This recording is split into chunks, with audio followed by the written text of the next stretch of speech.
Olá, sejam todos muito bem-vindos à primeira mesa quadrada de Copa do Mundo. A gente está começando a comentar todos os jogos agora, a partir... Todos os jogos não, né? Todas as rodadas, né? Todos os dias. No final do último jogo do dia, a gente traz um convidado aqui para poder conversar com a gente sobre a Copa do Mundo. Hoje nós temos o prazer de trazer Luiz Gustavo Mandarano.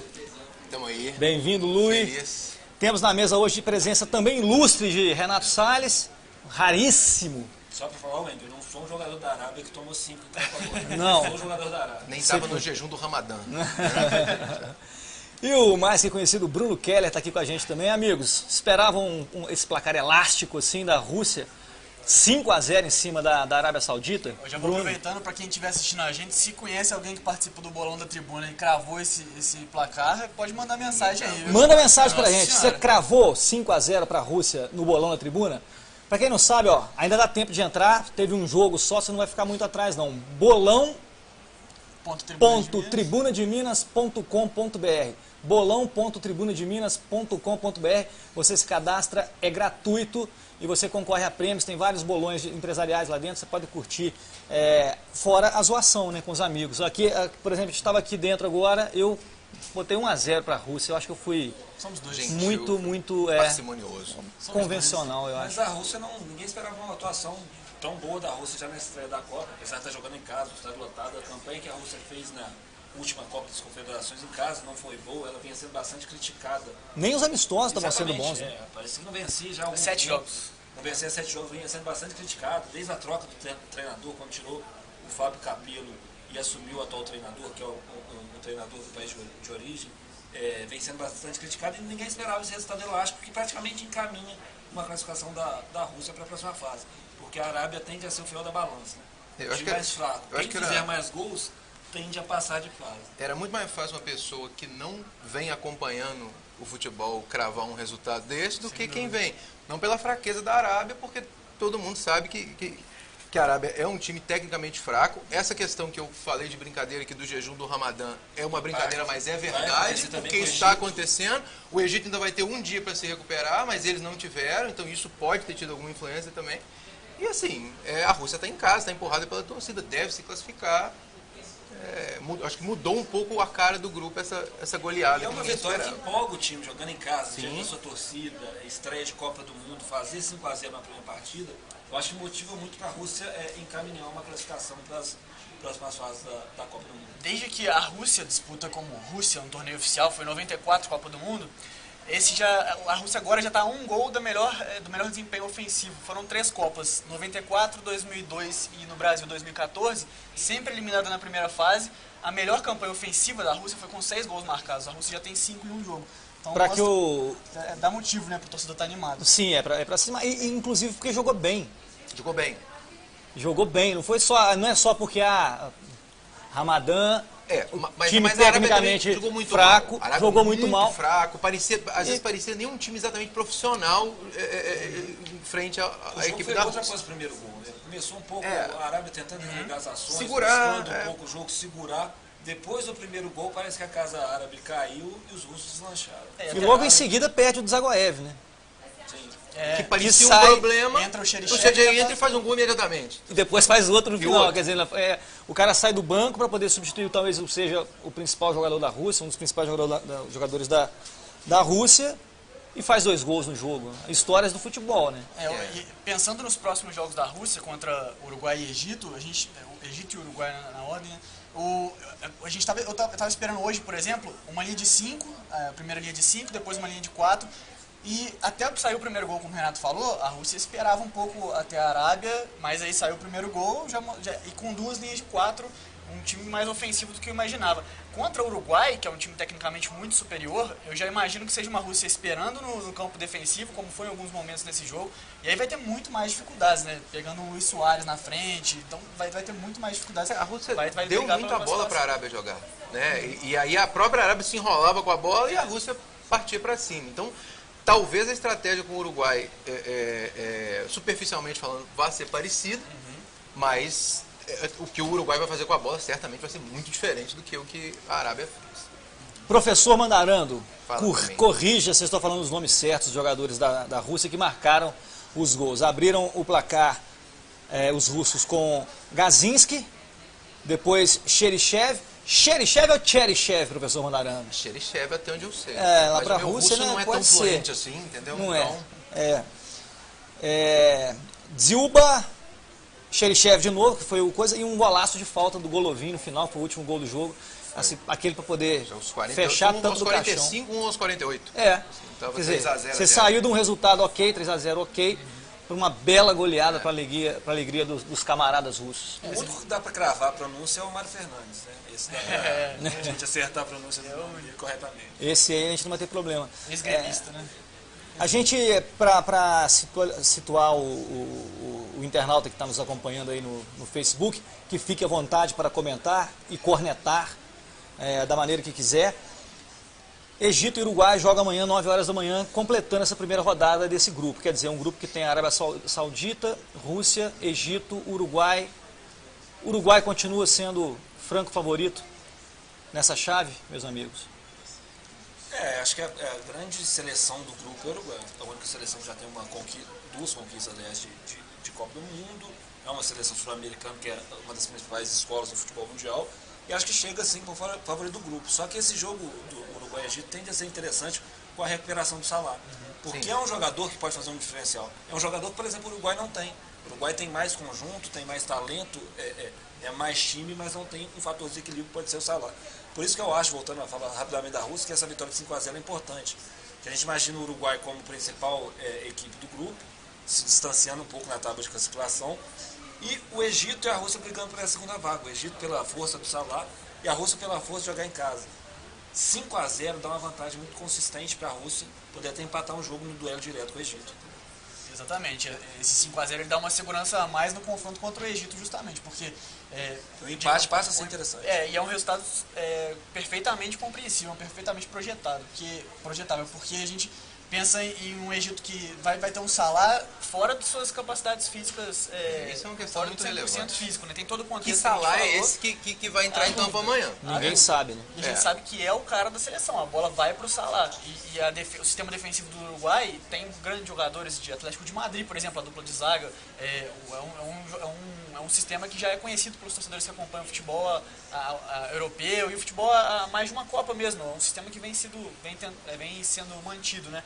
Então, o Salah certamente vai encontrar dificuldades e fica a curiosidade pra gente ver como chega. E por outro lado, o Uruguai tem Suárez e Cavani. Né, que isso eu acho que a temporada do Salah, sem dúvida, foi melhor do que a dos dois. Não que a dos dois tenha sido ruim, mas foi melhor, porque o Salah foi talvez o terceiro ou quarto melhor jogador europeu. Há quem diga que o melhor na temporada.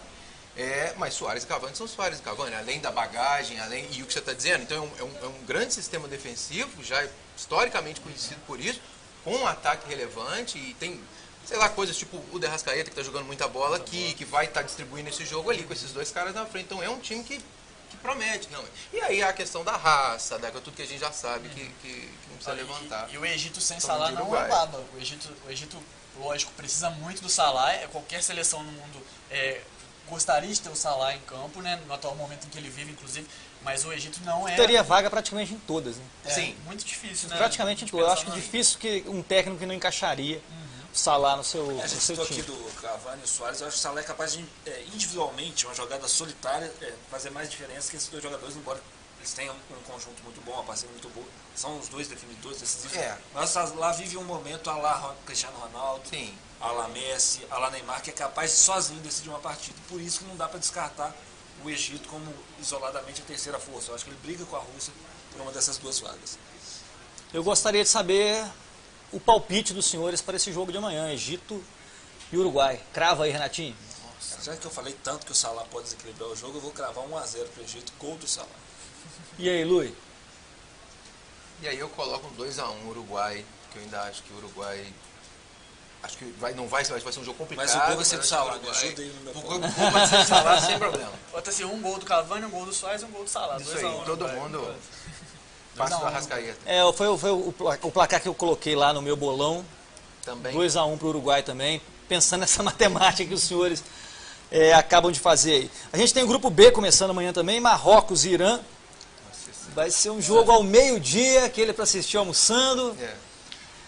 a tendência desse jogo é de um Irã que proponha mais o jogo e de um Marrocos que jogue sem a bola defensivamente de uma forma consistente dentro das capacidades do Marrocos. Eu botei esse jogo, não só pelo histórico das duas seleções, um 0x0, mas também projetando que aquele 0x0? Aquele doído? Aquele 0x0. Acho que vai faltar um pouco. Mas aí o amigo que está acompanhando a Copa do Mundo vai ser recompensado em seguida, porque tem Portugal e Espanha. Talvez o grande jogo dessa primeira rodada. É um grande jogo. Talvez seja o grande jogo. Sem dúvida, acho que é eu me lembro agora de cabeça, assim, eu acho que dessa primeira rodada como Marrocos e Irã é um jogo imprevisível de você apostar muito um difícil. resultado. Agora, então, mais ainda. Teremos né? Bélgica e Inglaterra. Essa mudança na Espanha, porque se a gente olhasse Pegou uma todo mundo semana de atrás, a Espanha, acho que por mais que Portugal fosse fazer frente, a Espanha seria favorita, porque tem mais time que vem jogando bem, não só o time no papel, mas é um time que está funcionando como equipe, taticamente e tal. Mas agora, com esse baque do Lopetegui ontem, eu acho que ninguém sabe mais direito o que vai acontecer. Que Espanha a gente vai ver o tanto que ele era importante para a Espanha estar jogando o que ela estava, como que vai ser esse funcionamento da Espanha em campo. Com o Hierro, que eu sinceramente não sei como... Não tem histórico como treinador, treinou um time da segunda divisão espanhola, se eu não me engano, e o Lopetegui, inclusive, vai ser apresentado no Real Madrid já, né? Então, saiu no dia seguinte, durante a Copa, né? Durante a Copa. Né? E no mínimo desnecessário para todo mundo. Agora, o comentário o desgaste o que acontece dentro de ser. campo. O futebol gosta do inusitado. Essa troca, para dar um gás diferente para a equipe da Espanha, para unir os jogadores, para querer dar uma resposta ao técnico. Porque os jogadores queriam que ele ficasse. Exatamente. Os jogadores queriam que ele ficasse. Isso pode ser uma reviravolta no emocional da Espanha para bem. Então pode Sem ser dúvida, uma chave virada que pode ajudar a Espanha, que já era favorita, a desempenhar um futebol mais interessante ainda na Copa. Em contrapartida, dizem também que já tem aquele duelo de Barcelona e Real Madrid dentro da seleção, né? E que agora, por conta desses problemas causados também pelo Real Madrid, claro que foi uma escolha do treinador, né? Mas o Real Madrid quem divulgou a notícia, pelo que foi divulgado em uma data não concordada, né? Parece que o Real Madrid teria que divulgar isso pós-Copa, pós-eliminação da Espanha. Podia ter sido evitado exatamente isso. O futebol mundial está parado para ver a Copa do Mundo. Espera acabar a competição para anunciar o treinador. Até porque ele tinha acabado de renovar com a Espanha para 2022, então não faz o menor sentido essa divulgação pré-Copa. Mas pode criar também, aumentar um certo racha que existe entre um ou outro jogador ali de Real Madrid e Barcelona que se enfrentam durante o ano. Eu acho que essa questão toda coloca um asterisco na Espanha. Pode ser que piore, pode ser que melhore, como o Renatinho levantou, eu acho que é possível também. E aquela questão, o que acontecer vai ser culpa dessa troca. Se a Espanha tiver um campeonato decepcionante, foi porque o técnico abandonou o barco às vezes da competição. E se for um campeonato fabuloso, os jogadores subiram por causa da saída do técnico. Como eu disse, a gente gosta do inusitado, né? Então a gente vai tratar a Espanha como inusitado a Copa inteira, por conta disso. Aí Portugal tem um time muito melhor do que nos últimos anos. Aí ganhou a Eurocopa, inclusive perdendo o Cristiano Ronaldo no início da final, mas Portugal tem um time muito mais consistente. É um time que ainda conta com o Pepe na zaga, o Bruno também na zaga, que é brasileiro, naturalizado português, aliás, é filho de brasileiros, né? Então, o Portugal ainda tem problemas defensivos, mas do meio de campo pra frente tem jogadores muito bons. Bernardo Silva, que hoje está no Manchester City. Tá bem no Manchester City, não tá só no Manchester City, ele tá bem no Manchester City. Fez uma temporada muito já não boa. tem aquela coisa da solidão do Cristiano Ronaldo mais. E tem né? uma outra coisa também com Portugal, que eu imagino que o estado físico do Cristiano Ronaldo para essa Copa esteja muito melhor do que o da Copa passada, porque ele estava machucado e não tinha a menor condição de jogar a Copa, será claro para todo mundo que entender de futebol. E isso pode gerar, ele que é um cara que adora mostrar, que adora dar mais, porque isso pode gerar uma motivação nele. Essa Copa eu vou jogar, essa Copa eu quero mostrar o que eu posso fazer e tal. E isso pode ser um ponto positivo para Portugal, né? Todos esses caras acima da média, quando eles têm uma motivação especial para jogar, eu acho que é sempre bom para a gente que vai assistir. E pro país deles, assim. Porque tende a ser a última Copa do Cristiano Ronaldo. A gente sabe que ele é uma máquina, que ele supera qualquer análise física e fisiológica para fazer de um jogador da idade dele, mas tende a ser a última Copa dele. Então essa doação deve ser maior ainda, exatamente, dele e do Messi, né? A gente espera muito ver que futebol os dois vão apresentar agora na Rússia. Exatamente. E ele é um cara que funciona muito bem com um tipo de motivação que seja pessoal. Acho melhor que o Messi nesse sentido. Sim. Para isso, pelo amor de Deus. Isso, sim, sim. Nessa questão, eu acho ele mais pilhável do que o Messi. Ele tem um nível de aplicação física e tática e técnica. Quando está motivado, quando não tem um objetivo ali para ser alcançado, o que está me faltando? O que eu tenho que fazer? E Eu acho Isso é que... possível na carreira dele, Wendel. Ele é mais individualista que o Messi. Eu acho mais showman do que o Messi. Não, uma vez mais não comparando o futebol, que cada um desempenha dentro de campo. Mas ele gosta de mostrar o lado dele individual, não sei o quê. Então é compreensível o que você está dizendo, que ele é mais pilhável mesmo. Sim. Ele assume mais os riscos, Sim. ele assume mais pessoalmente a responsabilidade que ele tem dentro da seleção. E não são 38 jogos, né? São 13 jogos inicialmente, né? O que aumenta a possibilidade dele dar tudo.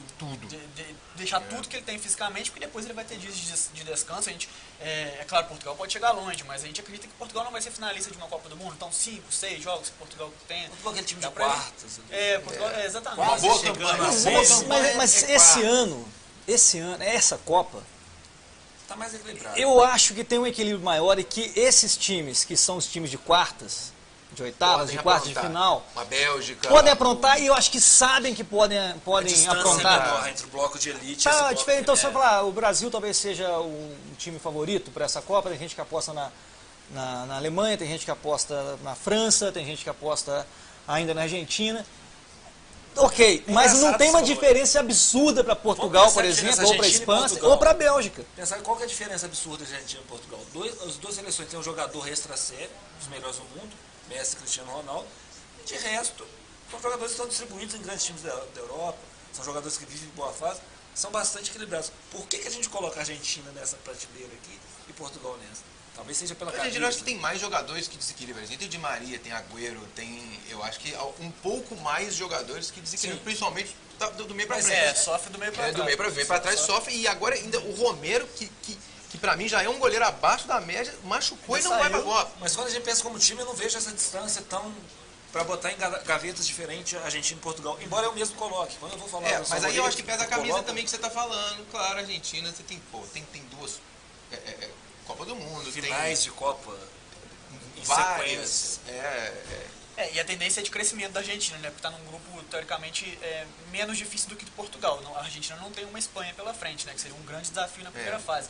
Mas eu acredito que seja até bom para Portugal, né? Portugal passando em primeiro ou em segundo ali, já vai pelo menos ter um desafio à altura do que esperar nas fases de mata-mata. E também do que esperar de um Cristiano Ronaldo, por exemplo, né? De decisões individuais. Assim, e a Argentina, a questão do Romero, o Caballero, que deve ser o goleiro, né? Que também é um goleiro conhecido na Europa, mas que na seleção argentina vai ter essa primeira sequência aí, né? Porque também nunca foi muito utilizado e agora vai ser pelo Jorge Sampaoli, pelo menos pelas prévias. E que eu acho um goleiro de um nível abaixo dos goleiros de todas essas seleções principais que a gente está colocando. Vamos deixar Portugal fora da cômoda? Amanhã, depois do jogo, a gente põe na primeira gaveta ou na segunda gaveta, que vai ser um jogo... Eu acho que esse jogo define, inclusive define... Eu acho que define, inclusive, primeiro e segundo lugar nessa chave, que é Irã e Marrocos, né? Não acredito que não vão, né? Vão ser... Os dois times começam, Portugal e Espanha começam com esse jogo e depois vão treinar. Vão fazer pré-temporada dentro da Copa para as oitavas de final. E o legal da Copa é que se há um empate entre Espanha e Portugal, depois eles vão tentar fazer o maior número de gols possível, né? Então, mesmo numa terceira rodada da fase de grupos, Portugal vai tentando fazer o máximo de gols e assim a tendência de ver bons jogos e correndo o risco das duas equipes tomarem gols também, né? É verdade. A necessidade de fazer gols para buscar a primeira posição do grupo vai abrir lá atrás. Não pode um empate amanhã pode transformar o grupo numa correria maluca, isso é verdade. Uma coisa que você levantou dos favoritos, assim, o Brasil, sem dúvida, eu acho que é um dos favoritos, porque pelo que está jogando, a camisa, claro que é pesada, mas pelo que está jogando, não só pelos jogadores que tem, mas porque taticamente está bem, porque entende o seu lugar, eu acho, no momento, como há muito tempo a gente não entendia. Eu acho que a Alemanha é a Alemanha, né? Ela não vem, os últimos amistosos da Alemanha não vem jogando bem, mas a Alemanha, cara, vai chegar ali... Assim, a Alemanha foi campeã em 54 sem ser favorito, foi campeã em 74 sem ser favorito, foi campeã em 90 sem ser exatamente favorito, sacou? E a primeira Copa que eu vi a Alemanha ser campeã favorito foi a última, né, que acreditávamos que eles seriam e foram. Muito por conta da Copa que fez em 2010, né? Isso, e que era molecada, né? Era molecada, de 21, chegou 22 em 2014 muito, nos cascos. Quando chegou ali no casco, assim, eu acho que, apesar da final ter sido, tudo podia ter acontecido, mas ela chegou até a final, assim, jogando muito bem, pra mim. Acho que a Espanha está nesse primeiro pote também, né, com aquele asterisco que a gente falou, mas pelo conjunto, pela bola que está jogando. Agora, como a França, as pessoas insistem em colocar a França como favorita. A França, claro que tem um grupo de jogadores incrível, dos melhores que tem, mas a gente, como equipe, eu não vi a França fazer nenhum jogo bom, nenhum. A França, ela jogou com os Estados Unidos outro dia, estava perdendo até de 1-0 para os Estados Unidos, está fora da Copa até faltando 10 minutos. Classificou na Bacia das Almas, não faz um jogo que enche os olhos da gente. Então, tá bom, tem jogadores que podem decidir, é um esquadro interessante, mas como equipe, sinceramente, ainda não vi jogar. A França é a evolução que ela teve de uma Copa para outra. Assim como a gente falou da Alemanha de 2010 para 2014, a gente viu um grande potencial na França em 2014, imagino que ela chegue mais madura a essa Copa. Eu acho que a intenção de colocar ela no bloco de elite talvez seja mais por essa aposta nessa evolução como conjunto e evolução também dos jogadores. Isso, mas eu acho que é muito mais uma aposta. Acho que a gente vê Espanha, a gente vê o Brasil, a gente vê até a Alemanha pelo respeito, tem que ter, a gente tá vendo os times jogar. E a França assim, pode engatar ali e ir muito bem. Mas assim, ainda não vi jogar, pode ser que seja campeão, cala minha boca, mas ainda não vi jogar para ser, para receber essa atenção que recebe sempre. A Bélgica é outro país que tem jogadores que estão muito bem nos seus clubes, são protagonistas em alguns deles, mas formam a seleção. No último amistoso encheu os olhos de muita gente, né? Na Copa passada goleou e tal. Na Copa já chegou com isso, mas aí, como no caso da Alemanha, em 2010, ainda tinha um grupo de jogadores mais jovens. Agora esses caras estão bem mais cascudos agora. Será que formam a seleção? Eu acho que a seleção no momento é muito melhor do que a que era em 2014. Não sei se isso vai ser o suficiente para que eles...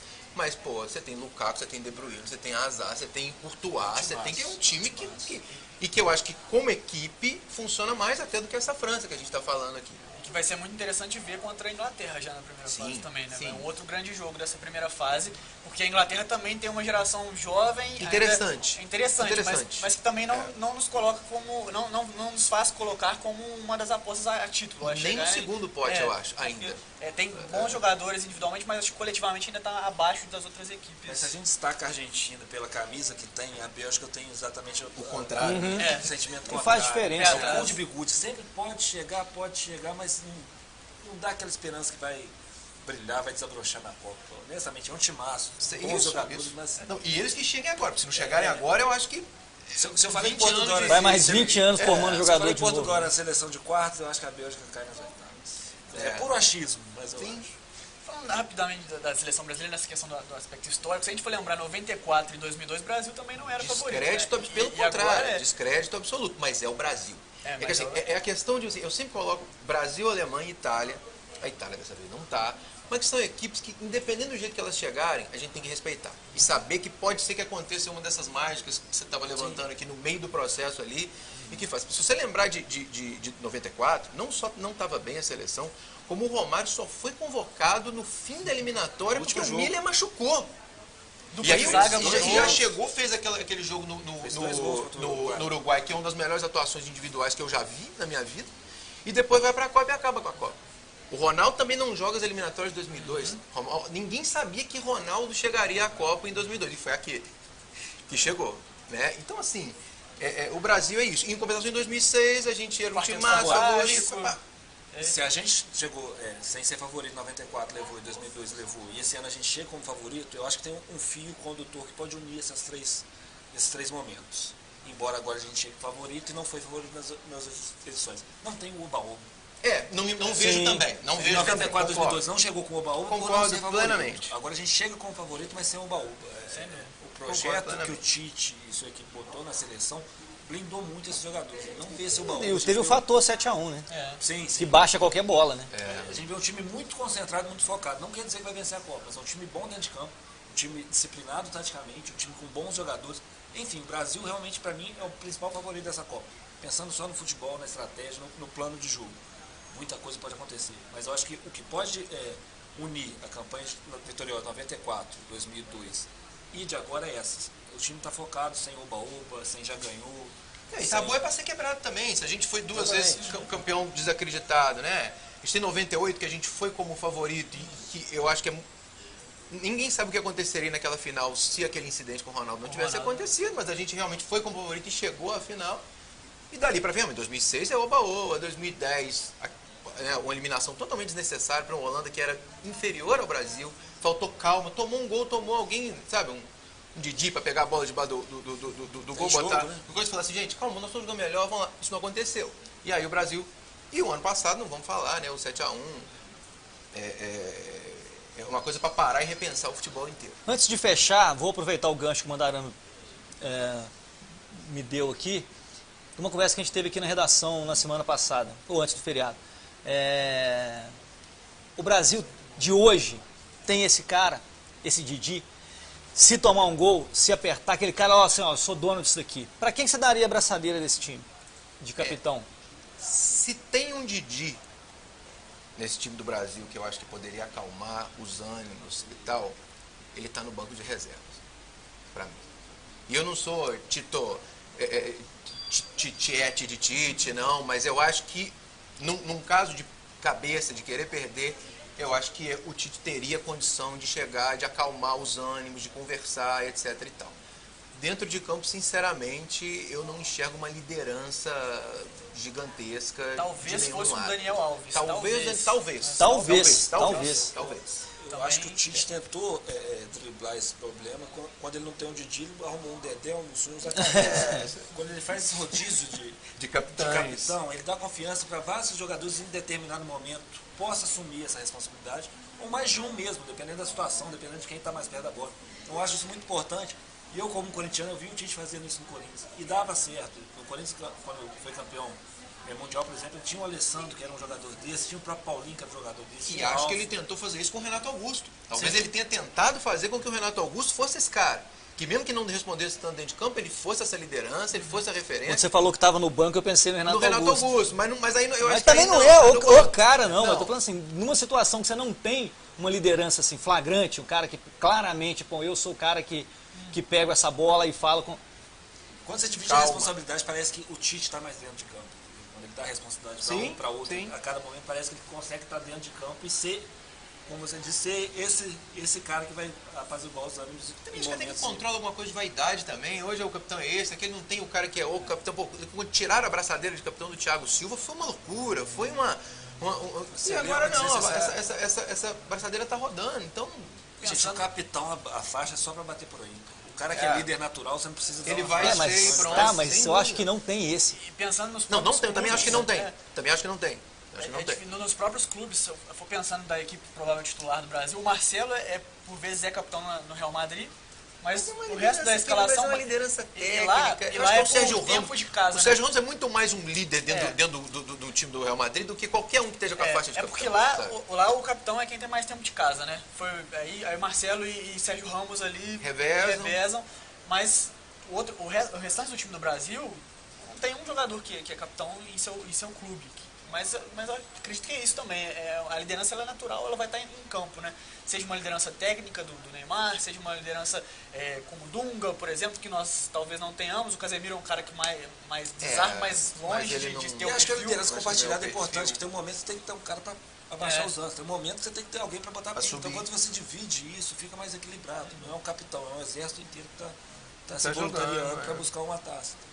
Com essas dúvidas, nós terminamos aqui essa primeira edição da Mesa Quadrada de Copa. Amanhã a gente está de volta às 5 horas da tarde. Logo que acabar o jogo entre Portugal e Espanha, a gente vai estar aqui para conversar mais sobre Copa do Mundo, direto da redação da Tribuna de Minas. Valeu, Renatinho, valeu, Bruno, valeu, meu amigo Luiz Gustavo Mandarano. Tamo aí.